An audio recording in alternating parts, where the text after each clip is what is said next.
Alors pour l'Insoumission, on est à Périgueux avec Jean-Michel. Qu'est-ce qui vous motive à vous mobiliser aujourd'hui? Il y a quelqu'un qui a dit le problème des urgences dans ce pays, c'est il y a beaucoup de Mamadou. Quand on s'interroge sur quel est le personnage qui a dit ça, on est sidéré. C'est pour ça que je suis là. Ce personnage-là, c'est le président de la République française. Quand on en est à ce niveau d'expression, qui est une expression raciste au plus haut point, je suis là pour dénoncer ça, pour montrer qu'on est gouverné par des gens qui utilisent des termes d'extrême droite et qui sont prêts à basculer dans le fascisme. Et voilà pourquoi je suis là, pour gueuler contre ça, pour alerter les gens, essayer de leur montrer qu'il y a autre chose à faire et qu'on va droit dans ce que vivent par exemple les Polonais, ce que vivent les Hongrois, c'est-à-dire la suppression des libertés, traiter les gens. Y a des pour les fascistes et pour l'extrême droite, il y a des sous-hommes, des sous-femmes. Je ne peux pas supporter ça. Et qu'est-ce qui vous fait le plus peur dans cette internationale fasciste?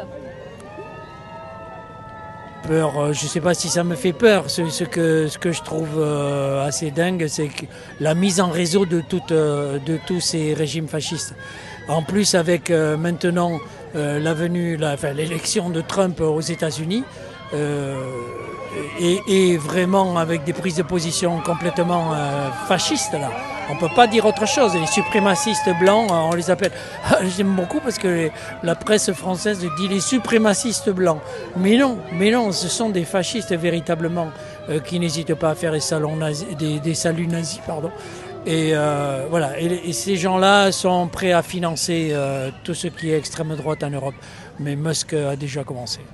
Et est-ce que vous avez été témoin de violences racistes ici?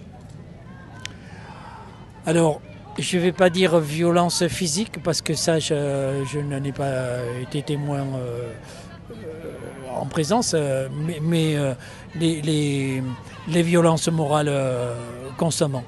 Je fais partie d'un mouvement, d'un collectif qui s'appelait Réseau Éducation Sans Frontières, qui était très actif sur Périgueux pendant pas mal de temps, maintenant qui a disparu.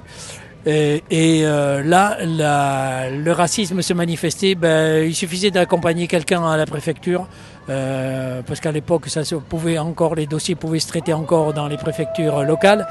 Il suffisait de les accompagner et puis d'avoir affaire aux gens qui traitaient ça. Là, il y avait du racisme et c'était manifeste, c'était visible, voilà. Et de toute façon, les prises de position et les réponses des sous-préfets ou des préfets de l'époque étaient véritablement racistes également. D'ailleurs, il y en a un qui a fini au Front National. Merci.